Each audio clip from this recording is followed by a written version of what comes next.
कि बहुत से ऐसे पेशेंट आते हैं जिन्हें किडनी में है जो पथरी हो जाती है, तो उससे कैसे बचाव कर सकते हैं, उसका लक्षण क्या है?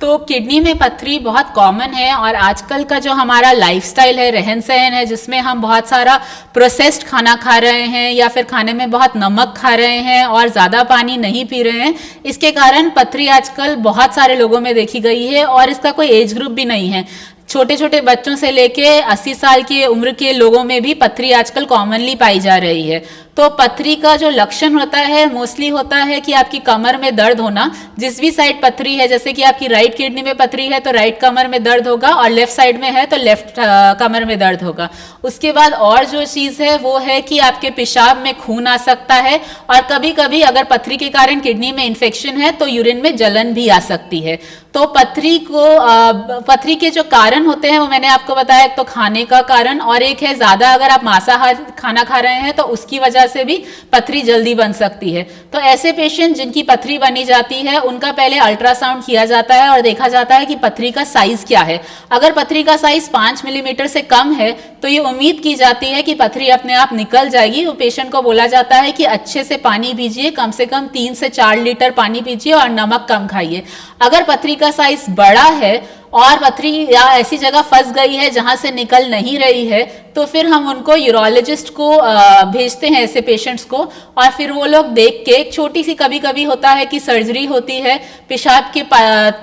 नली के थ्रू पाइप लेके जाके वहां से पथरी को निकाल देते हैं या फिर अल्ट्रासाउंड के माध्यम से पथरी को छोटा छोटा पीसेस करके ताकि वो आसानी से निकल सके। तो पथरी का जानकारी करना बहुत ज़रूरी है, बिकॉज अगर पथरी को नहीं ठीक किया गया और पथरी की वजह से अगर किडनी की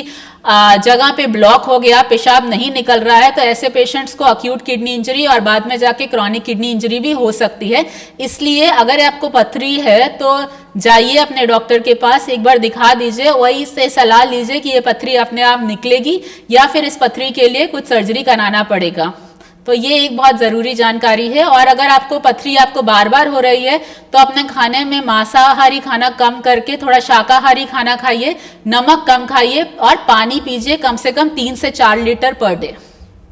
और अभी आपने बात किया कि क्रॉनिक किडनी इंजरी, इस बारे में भी हमें बताइए कि क्या होता है? तो क्रॉनिक किडनी इंजरी हम तब कहते हैं जब 3 महीने से ज़्यादा पेशेंट की किडनी के खराब है और उसको ठीक नहीं हो रही है और उसको डायलिसिस लग रहा है, उसको क्रॉनिक किडनी इंजरी कहा जाता है। जनरली इसके लिए हम थोड़ा वेट करते हैं, बिकॉज कभी कभी ऐसा होता है, जैसे मैंने कहा था, अक्यूट किडनी इंजरी अपने आप ही थोड़े दिनों में ठीक हो जाती है, लेकिन अगर 3 महीने तक किडनी ठीक नहीं हो रही है या फिर पेशाब कम आ रहा है तब फिर हम उसको क्रॉनिक किडनी डिजीज बोलेंगे। एक और चीज़ है, यदि अगर हम लोग अल्ट्रासाउंड करते हैं और अल्ट्रासाउंड में किडनी का साइज छोटा है तब भी हम उसको क्रॉनिक किडनी डिजीज बोल सकते हैं। क्रॉनिक किडनी डिजीज में हर पेशेंट को डायलिसिस लगे ऐसा जरूरी नहीं है, लेकिन हाँ, ये पेशेंट्स को रेगुलरली अपने डॉक्टर को दिखाना जरूरी है, बिकॉज इन पेशेंट्स को बार बार दवाइयों की जरूरत हो सकती है। इनका बीपी कंट्रोल में नहीं है तो इनका बीपी कंट्रोल करना जरूरी है, पोटेशियम कंट्रोल करना जरूरी है, कैल्शियम की कमी होती है, कैल्शियम देना जरूरी है,